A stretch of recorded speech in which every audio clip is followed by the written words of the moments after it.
what we're going to do in the next 48 or so minutes is really have some discussion that comes out of or is based on the research that I did in my doctorate. As I taught in MBA programs in several different countries, the EU, the US, and over in China, I would normally utilize in the beginning case studies to teach. And case studies are valuable, don't get me wrong. But what I noticed as my students, and these are traditional students all the way up through executives going through executive MBAs, so it's a real wide gamut of people, both in terms of gender and ethnicity and age, also from different countries. I noticed that folks were having what I've come to call an ethics out-of-body experience. That is, what case studies are good at doing is sort of pointing out the behavior of others that doesn't match what we'd like that behavior to have been in terms of making good decisions over bad decisions.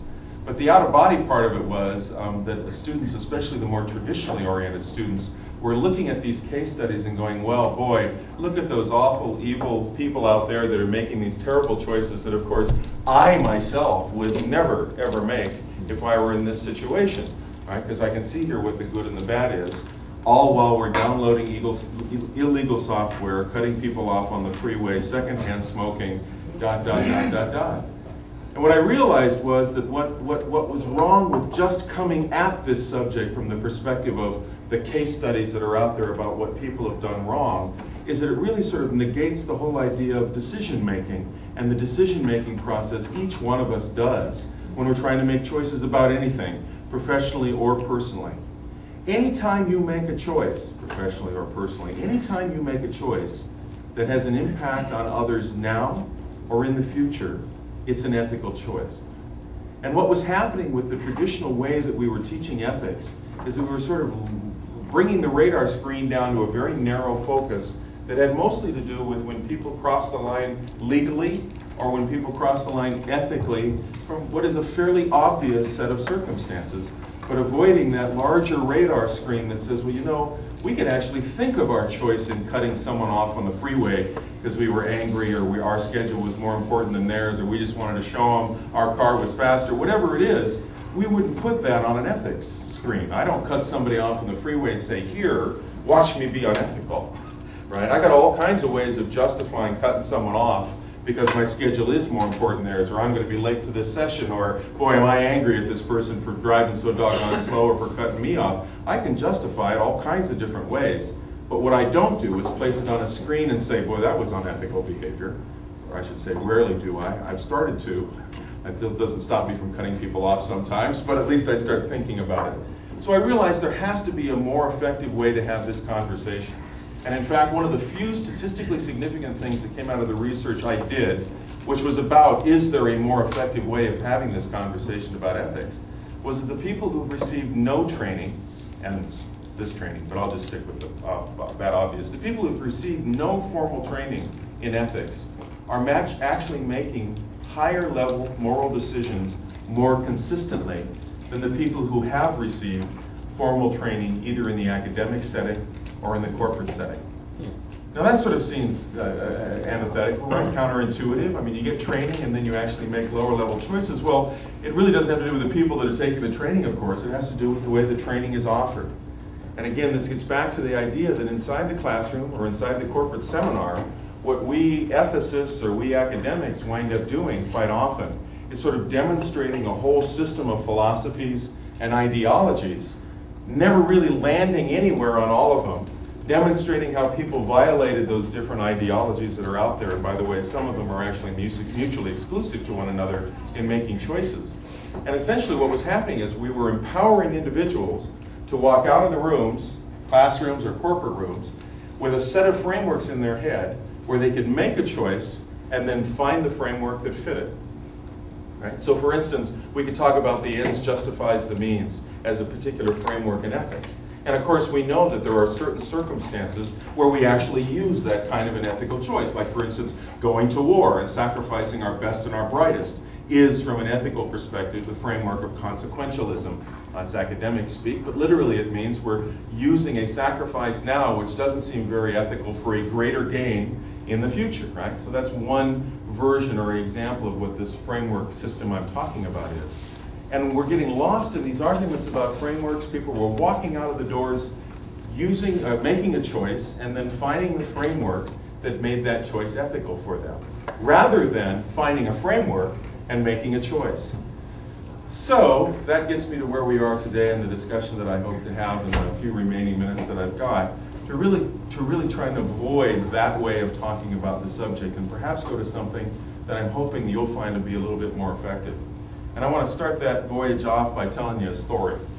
So this is the story of 3 entrepreneurs. And they opened up businesses together, wound up in the same strip mall, 3 different doors, 3 different businesses. They've been in business for about a year. And the woman who owns the business in the middle door comes driving in one morning. Things are going well in her business. And she sees over the left door, as she drives up, a sign over her friend's business that says closing, everything must go. Well, she had no idea that there was any kind of a problem with that business, so she's really scratching her head. But worse yet, she sees over the business, the right door, as she drives up, another sign, and it says, out of business sale, everything 50 to 80% off. Well, now she's really scratching her head because she had no idea that there was any difficulty in either one of the businesses. So she gets out of the car and locks the door, goes inside, thinks about it for a while, and she says, you know, I'm going to put a sign up over my door because I see my compatriots here have their signs up. So she makes up a sign, comes out, and hangs it up.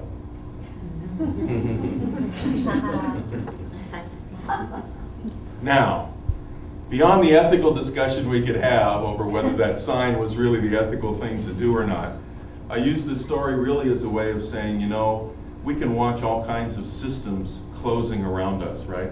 There's a huge closing everything must go sale now that's happening in Sallie Mae, Freddie Mac, AIG. We can watch these systems failing around us. So I'm not here today to go through this store, which is about relying on the codes and the policies and procedures, the codes of ethics that we've got currently, because while codes of ethics are really important, they're just an indication of where we want to be. They're not forcing us to be what we should be. So I'm not going to go through the code of ethics door, nor, as I was saying up front, am I going through the right door here, which I'll call sort of the philosophy ideology door, where we could get lost and stay buzzing up in the air all the time without ever landing on the idea that, in fact, as Cynthia was stating this morning, I was so happy to hear this, there really is a right and there really is a wrong. And ethics is supposed to tell us what the right thing to do is and what the wrong thing to do is. When someone describes ethics as relative, and this is maybe where I start pushing up against some walls, ethics is relative, so it depends on what you know and who you are and the culture you're from and who are we to say their ethics is wrong. That's an example of relativism. When someone says ethics is relative, it's like using the phrase sort of pregnant. Right? You either are or you aren't. And ethics are designed to tell us you're doing the right thing or you're doing the wrong thing. Now, the circumstances and our perceptions may make it very difficult to decide what the right and the wrong choice is. So there is a gray area in terms of being able to see clearly what the right thing or the wrong thing may be.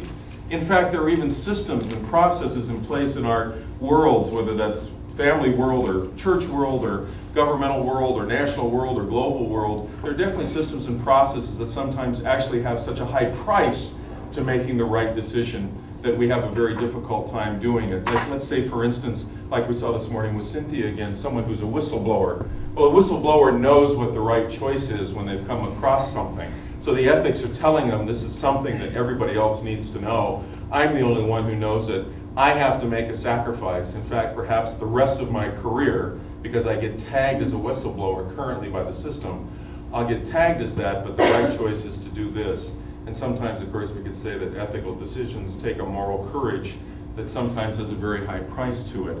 So I'm not here to say that the circumstances involved in understanding what's right and wrong and the sacrifice made in choosing what might be right over wrong isn't difficult and isn't gray. But the right and wrong itself is that. Ethics is not relative. Ethics is about a system that allows us to think in terms of making a good choice that has a positive impact or a poor choice that has a negative impact. We'll talk about what that impact is in a second. Oh, that's a good door. This is actually the tagline from my center. It's out of Cicely Bach's book called Lying, which is a great book, by the way. It's a great one to have a discussion about. Whatever matters to humans, trust is the atmosphere in which it thrives. Again, whatever matters to humans, trust is the atmosphere in which it thrives. Tell me a system out there that lasts over the long term on the basis of mistrust. You may get one that works for a while, but after a while it disintegrates and falls apart. I think it was Dante who actually said, even the devils in hell, if there are multiple devils in hell, even the devils in hell would actually have to be able to trust one another in order for hell to operate correctly. Think about it, right? It's sort of the rule among thieves. So part of what we're going to do today is focus on that idea of trust, which is not a value, it's a virtue, and we'll come back and talk about that in a second. Cynthia spent a lot of time talking about values this morning. I got another V to add to that I think will help make us understand why even with a certain value, people can make choices that they do.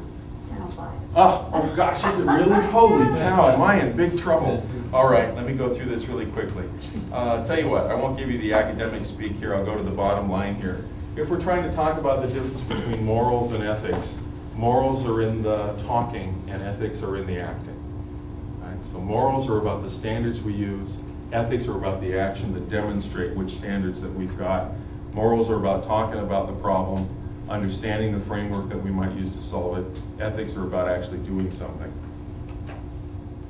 I got another perspective on ethics that I hope will be helpful. And this actually comes from an experience I have. I do some ocean racing. This is my sailboat. It's 40 feet. I keep it in Washington State. And we did a race in 2000 from San Francisco to Hawaii. The race itself was actually pretty boring because we ran into large stretches without wind. And what should have taken us 11 days took us 17 days. And we had food on board for 13 days and 7 people. And no, this is not a story about the ethics of cannibalism. I sometimes get that worried look on people's faces. We arrived in Hawaii just fine, although we could have a great discussion about the ethics of cannibalism. We arrived in Hawaii just fine. What was much more exciting was the delivery down the coast from Seattle to San Francisco, which is about a 650, 700-mile journey. And we left at the end of the summer, but the coast of the Pacific Northwest coast is pretty wild because you got the Gulf of Alaska and storms tracking across the Pacific for 4,000 miles. So it's a pretty wild place to be. More shipwrecks there than anywhere else in the world, by the way. Anyway, going down the coast, we had about 3 days out of 6 with 40 to 50 knot winds, which is just a little below hurricane strength, and 20-foot seas, which is just where they're starting to break at the top. Fortunately, they were behind us and not in front of us, so they're pushing the boat rather than us beating into them. But still, it's not fun, it's not pleasant. No one goes out there to enjoy that kind of an experience. We were coming into San Francisco at the height of the storm. It was very late at night. And for anybody who knows San Francisco, Point Reyes sits about, 30 miles north of San Francisco. There's a lighthouse on it, and you can tuck up behind in Drake's Bay where it's very calm if the ocean's nasty. And I decided, because there were 4 souls on board, including mine, and I was skipper, I decided instead of trying to get through the gate in the middle of the night when I've got no local knowledge, we'll tuck in behind Point Reyes in Drake's Bay and stay there for a few hours. When the sun comes up, we'll go into the gate, which is what we did. But we're coming into Point Reyes, and it was myself and Mike, a good friend of mine. It was our turn to be at the helm and take the boat around the point and go to anchorage. And as we were coming out, we have all our war gear on, our foul weather gear. And this wind is blowing so hard and it's raining so hard you really can't hear each other, so we're yelling. But every 32 seconds I could see the light of the lighthouse, we're about 15 miles offshore, coming out and sweeping through the clouds over the boat, right? So you could see this light. And of course for me this was a marvelous feeling, having been out 100 miles offshore in those kind of conditions. We know where we are, we know we're coming home. It was a really wonderful feeling. And I turned to my friend Mike and I was yelling. We couldn't talk because of the noise of the storm. I sort of yelled to Mike, I can't tell you how wonderful it feels to see that lighthouse there. And Mike, in his rather stoic manner, and he's got about the same blue water experience I do, sort of turns to me and yells out, well, you know, Chris, the lighthouse isn't beckoning us to come. It's telling us, whatever you do, don't come here. Right? And I said, well, thanks for the optimistic assessment. Under the current conditions, Mike, I really needed that. But, you know, he was absolutely right. If you're out offshore, a lighthouse is a place that's telling you, whatever you do, this is not where you want to be. Lighthouses are built on shoals and reefs and cliffs and beaches and, you know, you name it, this is a bad hazard for you. So on one hand, you know where you are, and the other hand, you know you're not supposed to be there if you're getting close. I actually was getting into my journey into my doctorate in ethics at about that time, and I kept thinking about this example. And for me, I actually started thinking about ethics in this way. And using the lighthouse analogy for me is kind of another way of looking at it that gets me out of thinking that ethics are about just the golden rule. I shouldn't say just, but just a golden rule or a code or a law that we could really look at ethics like the lighthouse that's there. Because the lighthouse is really doing two things like ethics are supposed to. The lighthouse tells us where we are and why we're going. And the lighthouse tells us what to do and what not to do in order to get there. And I realize really that's what ethics are supposed to be doing for us, either personally or professionally anyway. In fact, I could talk about this in terms of crossing a bridge over a river or a gorge in Tacoma, Seattle. We have this bridge, some of you have probably seen it in the 1930s, it blew down, they call it Galloping Gertie, right? It was Tacoma Narrows, and some of you may have seen that footage. Well, there's two bridges there now. I guess two's better than one, but they're good bridges. But they hang over the water there by about 150 feet, so they're pretty far up. And I could say, well, you probably got bridges or circumstances where you're driving in the same kind of conditions. To sort of bring this ethics analogy out a little bit more, who would drive across those bridges over water or over canyons at 60 miles an hour on a freeway if there were no guardrails on the sides? I mean, you think about it. I'll just use my own bridge at home, Tacoma Narrows, that I cross every day to commute to work. If there were no guardrails on the side, I'd probably pull one car I owned up to one side of the bridge, go out, especially on a windy day, kind of crawl across the grade in the middle and get to my other car on the other side, and then drive from there, right? And I suppose there'd be a few people that said, well, I'd like to do it because that's crazy and it gives me an adrenaline rush. But quite frankly, even if you did want to go ahead and drive across that bridge at 60 miles an hour without the guardrails on the side, the people in front of you who stopped their cars, who didn't want to do it, would stop you from doing it too.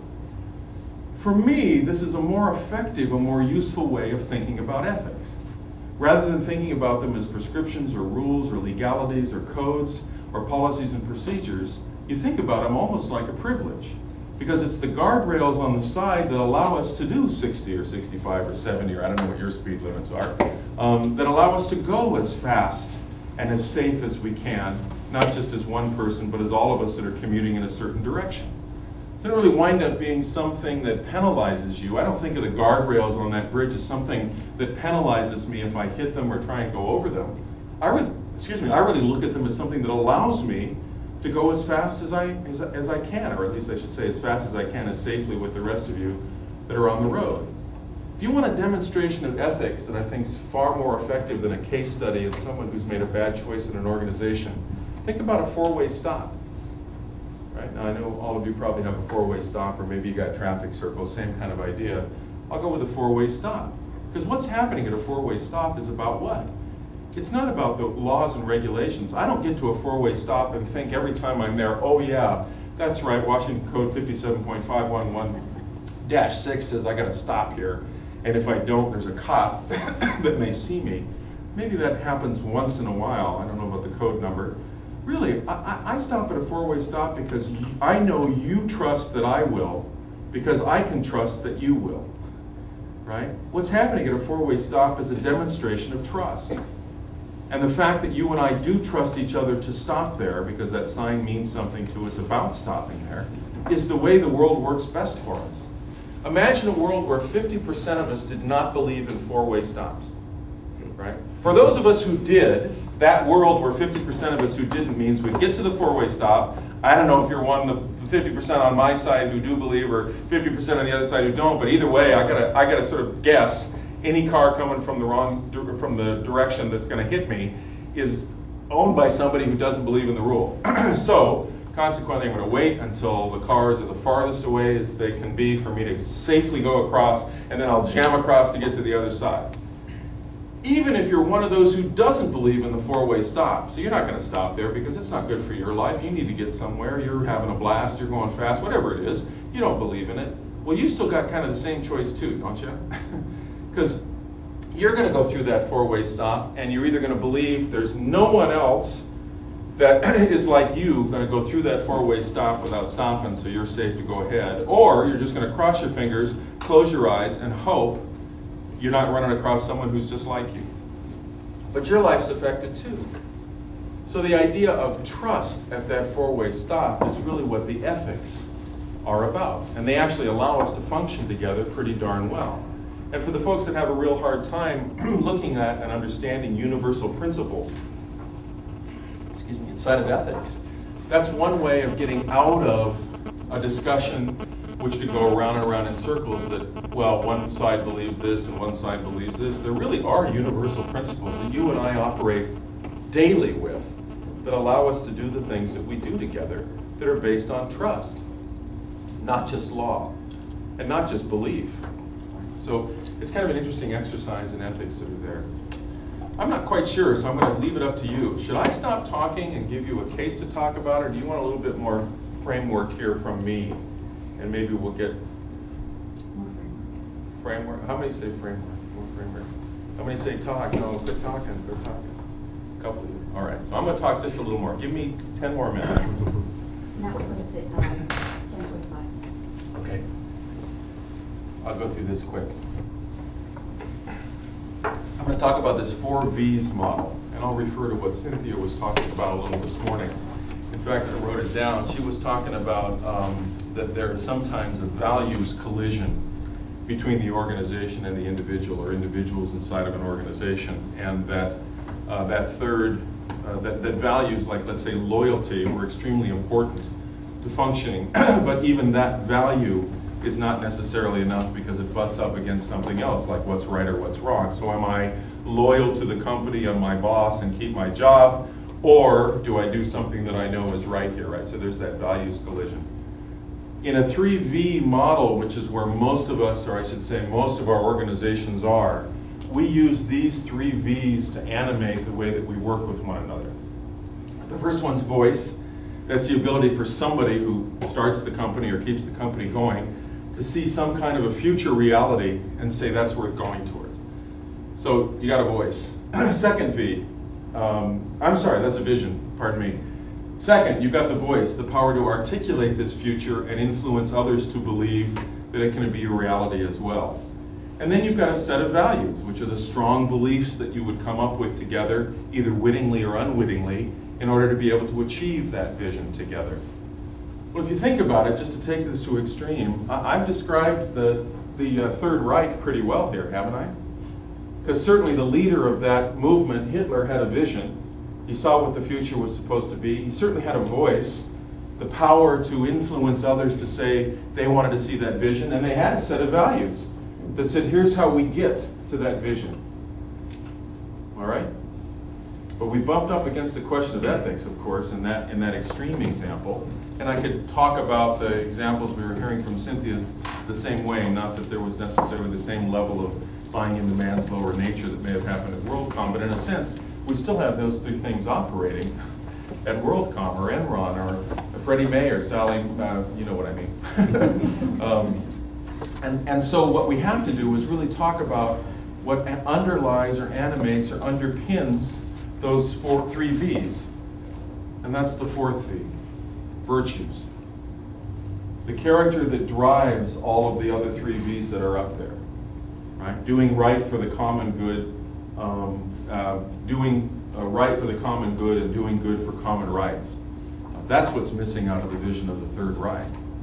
And that's what's missing out of using values in order to benefit a few over the loss of many, right?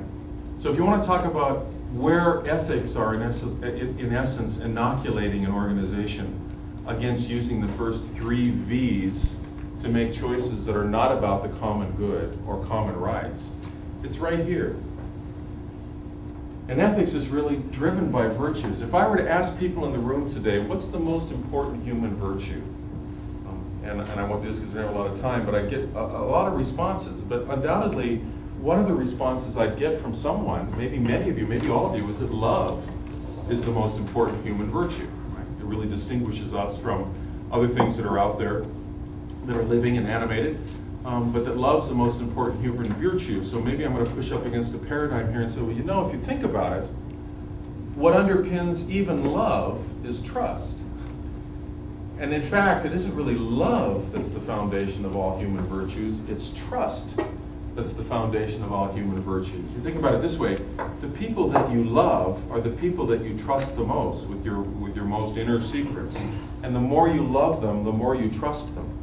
Right? So you can love somebody and not trust them, although I'm not quite sure it's the love that we describe as something that's long-lasting. But at the same time, what animates love is trust.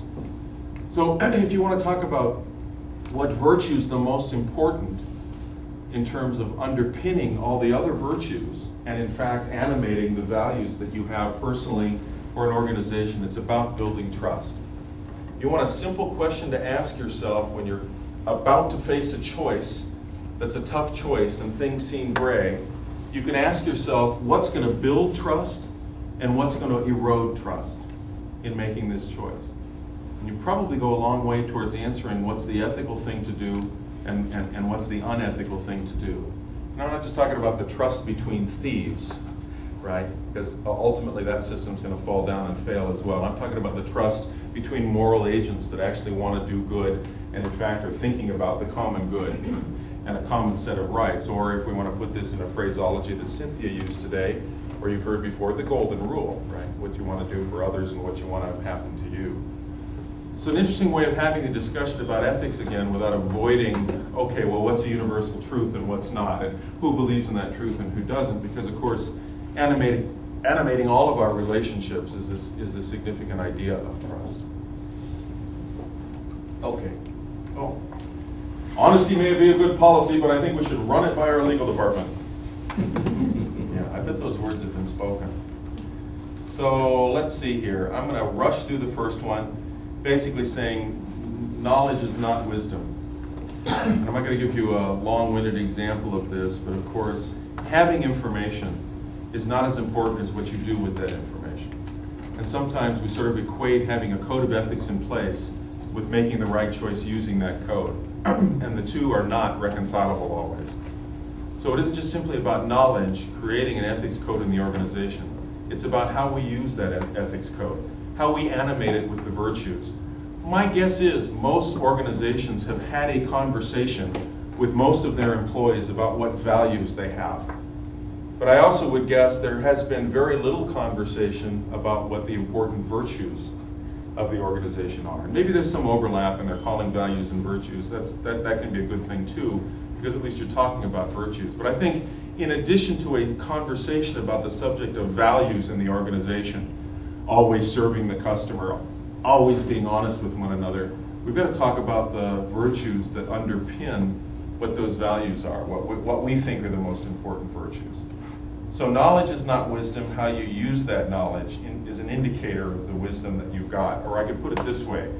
Ethics are not inside a code. They're inside of us. And I think sometimes we look at a code of ethics as a way to say, well, that's how we're going to get compliance. But ethics aren't inside the code. Ethics are inside each one of us, and that's why it's so important to think about this in a very personalized way. Second thing, let me talk about a framework that may help you think about where decisions are. Lawrence Kohlberg, out of the Center for Moral Development at Harvard University in the early 70s, asked the question, how do kids understand bad choices and good choices? And as he came up with an answer to this, he put together a model that looked at levels of moral development, and he found it isn't just kids, it's inside of all of us. That's a shortened version of a very long story. But basically what he discovered are these three levels. Each one of them has different stages, but on the whole, the three levels are what I'm going to talk about. The first level he called pre-conventional, convention meaning rules, or let's get out of academic speak. The first level of moral development is you make choices based on the idea it's about me. Second level is what he called conventional. It's about some of us. Third level is post-conventional, beyond the law, beyond the rules, having to think beyond what's legal because sometimes legal and ethical don't match, to it's about all of us. And I'll give you a quick example here to sort of walk us through this, but just to give you some explanation to think about it. Level 1, I'm going to call this K1, K2, K3, K for Kohlberg. At K1, what happens to me, right or wrong, is interpreted in personal terms, right? So it's what I think that tells me whether something's ethical or not, and what happens to me that tells me whether it really was. So if I make a choice and something good happens to me, it was ethical. If I make a choice and something bad happens to me, it was unethical.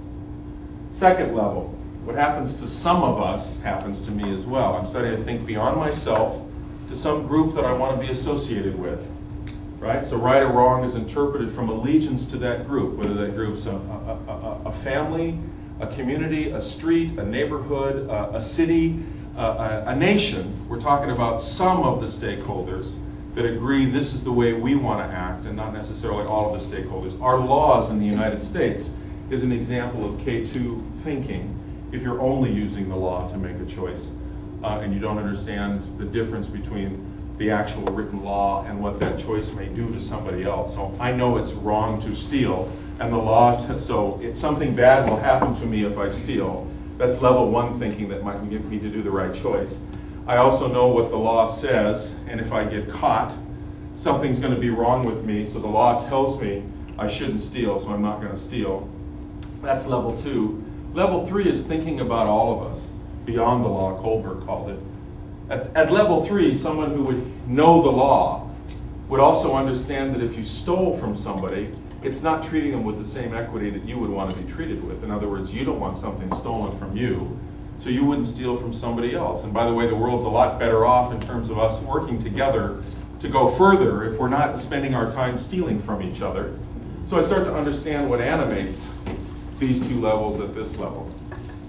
Now, just so I can personalize this, and I'm going to do this rhetorically, let me talk about where our decisions on a daily basis can be mirrors of the way that we see these executives at large companies like WorldCom making terrible choices that have such big consequences. And no one here has to stand up and say, that's me, that's me, that's me. But let me give you an example of something that may or may not touch your heart here. Let's say you're in my class and you've taken my midterm, and I grade the midterm. And in grading the midterm, I actually make a math error in adding the points. And I give you 10 extra points that you don't deserve. So on this last final accounting test that you took, I say midterm, this last accounting midterm that you took, you got a 95 instead of an 85. That's an A instead of a B, because I made this math error in adding the points. What are you going to do? That's a rhetorical question. I think I know where I would come down on that question. I'm not sure I would guess where you would. But I've got 1,000 different reasons why I can justify keeping those points that allows me to have an A instead of a B. Who's it going to hurt? How's the teacher ever going to know? Isn't this good for me finally? What goes around comes around, so I've got the blessings of the Lord here. I got all kinds of ways of hanging on to those points and feeling, feeling fine about not identifying the problem with the teacher. Let's reverse this. Same midterm. Add the points, make a math error. Only this time, I short you 10 points. So you get an 85, according to my logbook, instead of the 95 you deserve. What do you do? I'll tell you what you do, because it happens all the time. You're right there at my door, right after you got the test back, telling me about this math error that I've made with the points. And if we look inside this, we go, well, isn't it interesting that when the truth was on your side, the answer was pretty obvious about what you ought to do.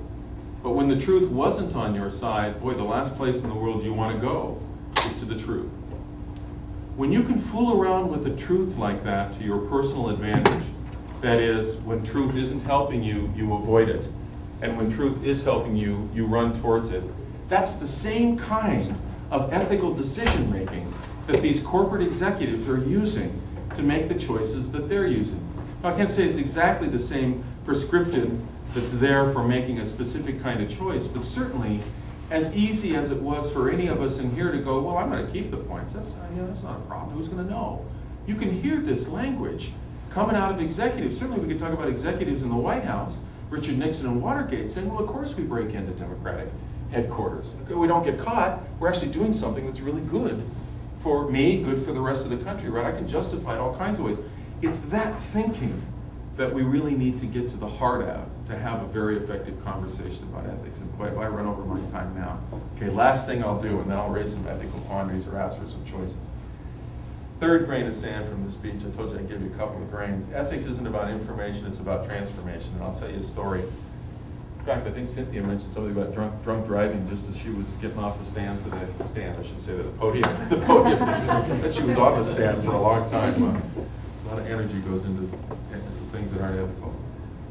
This is an example that I came across about 7 years in my consulting experience, and I'll change the names to protect the innocents, but a very large $1 billion a year pharmaceutical company in Canada developed a drug which they patented that lowers the aldehyde levels of the human body.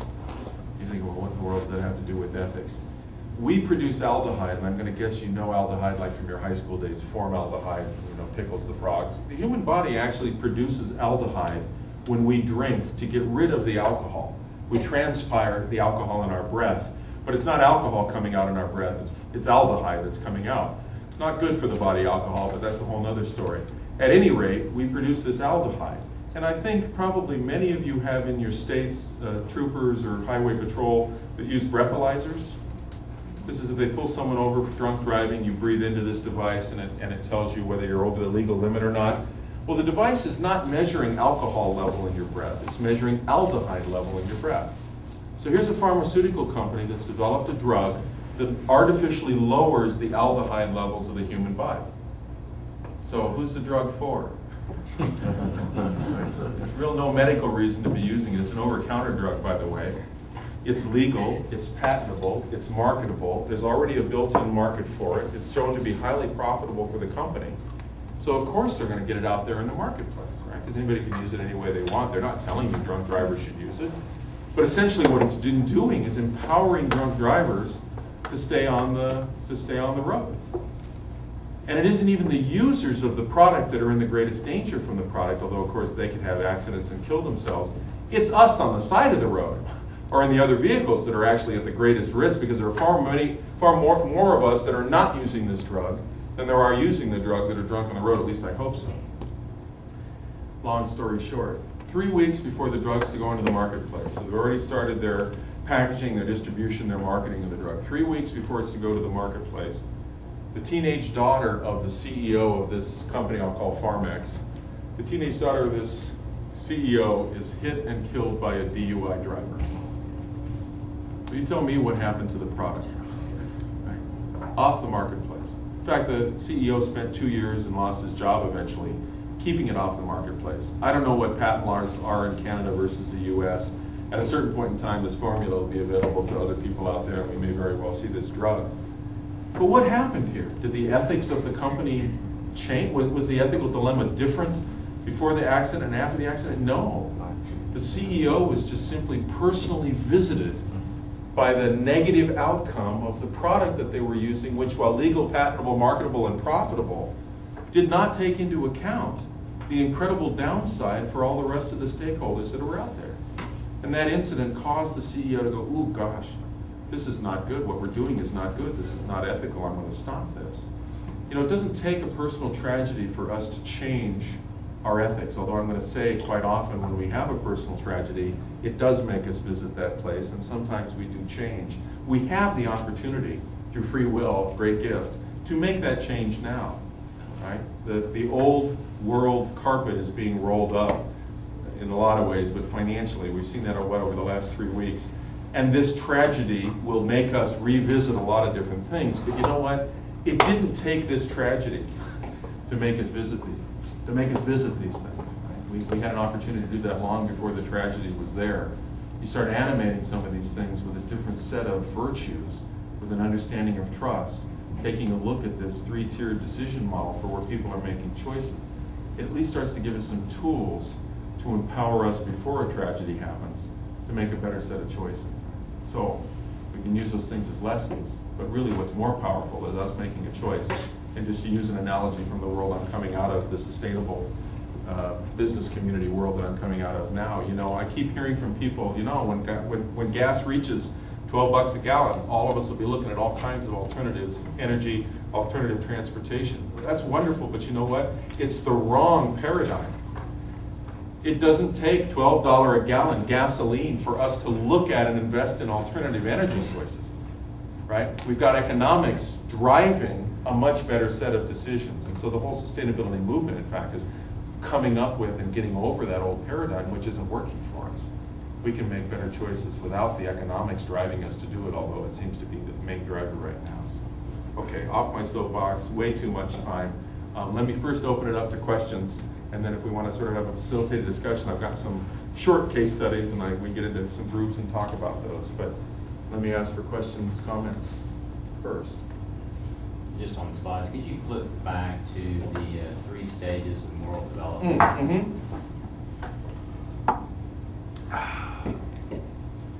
Never mind that man behind the curtain. That one? Before that one. Oh. You had, it was labeled pre-conventional. Right, okay. This is the same one. This is pre-conventional, conventional, and post-conventional. Got it. Thanks. Yeah. Is that it? That's it. Oh, that was easy. Okay, here, I see what you're doing now. I should not have doubted you. That one. That's it. This is very simplistic. That drug, did it have any other purpose Not that I know of. Yeah. that keeps it cleaner? I mean, if it had another purpose, then you would have some discussion about what would be other ways that it could be used. Right, and maybe it becomes something your doctor utilizes instead of something that's over the counter. Right. Yeah. Seems unbelievable that the drug would have been approved by whatever authorities there are that generally approve these things, if that was the only purpose. Yeah, and I don't know if that was, first of all, I don't know if that was the only purpose, and second of all, I don't know if that was the advertised.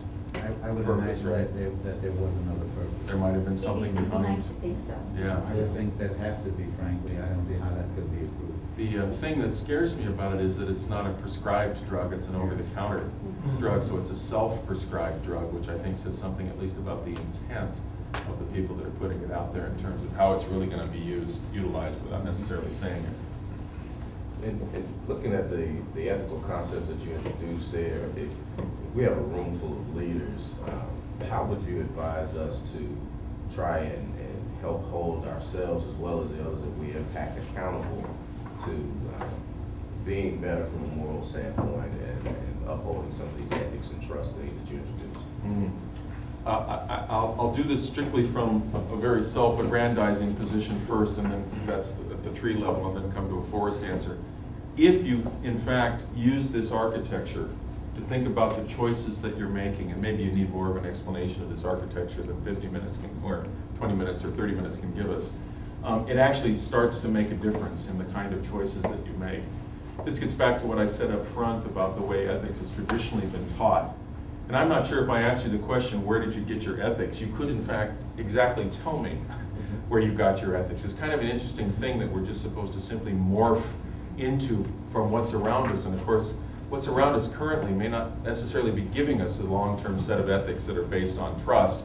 So that's a whole nother point of discussion, is where we in fact get our ethics from. But the studies that I did show that if you actually start thinking about your choices in this architecture, you will at least start evaluating their negative side and their positive side more effectively than using what may have typically been the way that people thought or were taught about ethics. So that's one way of actually making a difference, is to start thinking about the way that you're making a decision about something. To go more to the broader level, I think the idea here is that you start enlarging, personally, you start enlarging what's on your radar screen for what ethical choices really mean. Like I said, when you cut somebody off on the freeway, or you secondhand smoke, or you keep $20 extra change from a store that you don't deserve because they counted out the wrong change to you, you're not standing there thinking, like the executives in WorldCom didn't stand there thinking, here world, watch me be unethical. This will be great.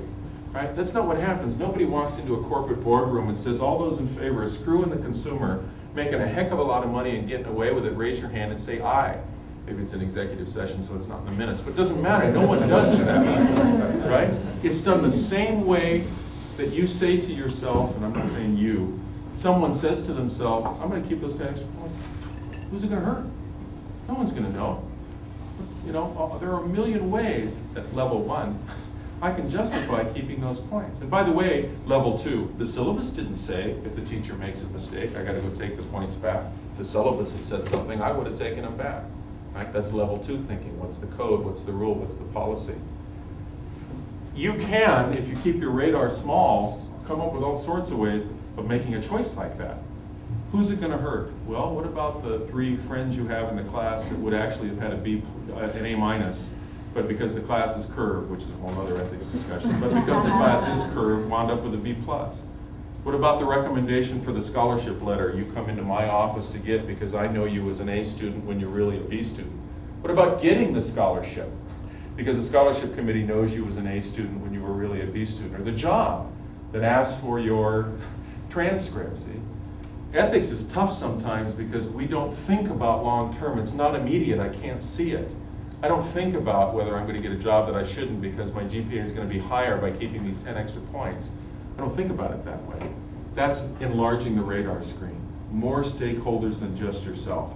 If you've got a question, so maybe this is at the heart of what tool can you walk out of this room with, ask the people around you. Should I keep these 10 extra points that the teacher gave me?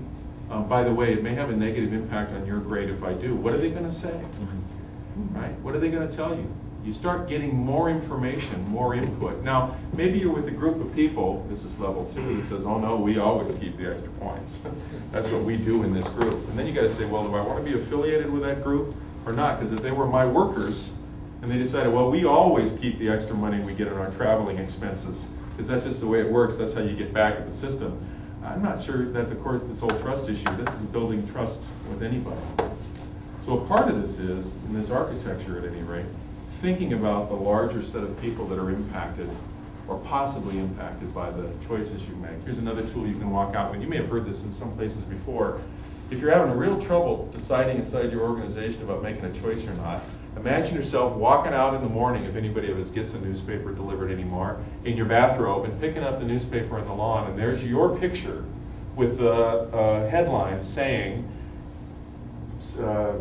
the doctor of ethics doesn't believe in four-way stop signs, caught at the 25th stop sign after hitting another baby carriage, right? When you think about it this way, do I want to see this decision and my picture in the newspaper tomorrow morning? It starts to make it a little bit clearer, right? Because again, you've got the other stakeholders now involved that are going to be able to observe the choice and go, what in the world did you do that for, right? All these executives, well, I can't say all of them because the Enron executives had some pretty interesting explanations, but I think there were some psychological problems there. But most of these executives are saying the same thing. Boy, if I knew then what I knew now, I never ever would have made the choice, right? So don't wait until the tragedies happen. You want to see this in the newspaper for your friends to see, your family to see, your colleagues to see, for everybody in your organization to follow. That's a pretty helpful prescription that you can think of daily, minute by minute, to decide, I'm being ethical, I'm not being ethical. It's not the only one, but it helps. Did I see another hand? Yeah, the great conundrum to me is, and I reflect upon having heard many speeches and lectures, particularly from psychologists who have examined the same framework, and most of them agreed that, and I think it was Dr. Morris Massey who really popularized it, who you are is where you were when you were about 10 years old. His theory, and it's more than a theory I think now, is that our gut level value systems are pretty much established by the time we get 10 years old. And we arrive as adults in one of these three areas based upon much of our experiences at home by the time we get 10. And he says, and most of them also say that what changes that would be a traumatic experience of something, some type of traumatic When you're older, experience. you're saying what As changes you when get you're older, yeah. In other words, to oversimplify it, I'm honest because I had parents who drilled that into my environment, drilled that into me. And when I was 10 years old, I was honest. I can become dishonest though, maybe because somebody I really trusted has really violated that trust, and all of a sudden that doesn't work. It can work the other way too. So my point is that I guess we also have to look for those experiential kinds of reinforcers to us that say, David, you may have at age 10, and you may for the most of your life been at level 1, but you don't have to stay there. You don't have to say, You can go further. yeah, you can go further. Yeah. And here's the reason, and I do think that's the value of classes like this one. I think it's the value of conferences. Yeah. That hopefully they border on a traumatic experience, at least a reminder experience to say, you know, I've been thinking this way for 50 years. Now it's time to change. Yeah. And so I do think You raised two really good points. The first one is, and I didn't really talk about this in the framework, you can make good ethical choices at all three of these levels. You're just doing it for a different reason, and the difficulty with the first two levels is you're not always consistent. in the choices that you make. Because if you're operating on, if it's good for me, it was an ethical choice, and if I'm going to get punished, I won't make the choice. You can make good choices, maybe through your whole life, but there's a much bigger chance you'll at some point go, well, it was good for me. I don't really care about you because it worked out for me just fine, and there was no downside of this, and all of a sudden you're not remembering all the rest of the stakeholders. The other part of what you bring out is really interesting. I'll sort of use learning the language as an analogy. When you're young, language ability is almost hardwired into us. Little kids, I'm not talking about babies, up through 4 or 5, they get to learn like 5, 6 languages all at the same time. If they've ever been in a multicultural family where 2 or 3 languages are being taught, they pick it up like this. Well, I don't know about you, but learning language now is really difficult. I can still do it. It's just a greater uphill battle to be able to learn it and inculcate it and keep it inside of me like it was when we were little. We are hardwired as humans to be more tomorrow than we are today. Some of those capacities to do that quickly we lose when we go from being young to being old. But if I was looking at you now and you were a group of little 1.5 or 2-year-olds, and I said, "Is any of you going to be potty trained in the next couple of months or years?" You'd look at me and go, "What do I want to do that for?" This is the greatest thing in the world. Wouldn't we all, every once in a while, want to be able to just wear diapers and stay in the meeting without having to rush out and embarrass ourselves and go to the bathroom, right? But we know there's a hard wire in humans to become more tomorrow, even if it's not to your advantage seen at the time. We're still hardwired to move further up the chain or wherever you want to look at it. So I think that's also kind of the ability that we're talking about when we're going from here to here, is getting out of what may have been a formal training into something that works better for all the rest of us. And I used up a whole bunch of time doing all this and not this. So did we get to where we want to go? We're good? Great. Thank you so much. I really appreciate it.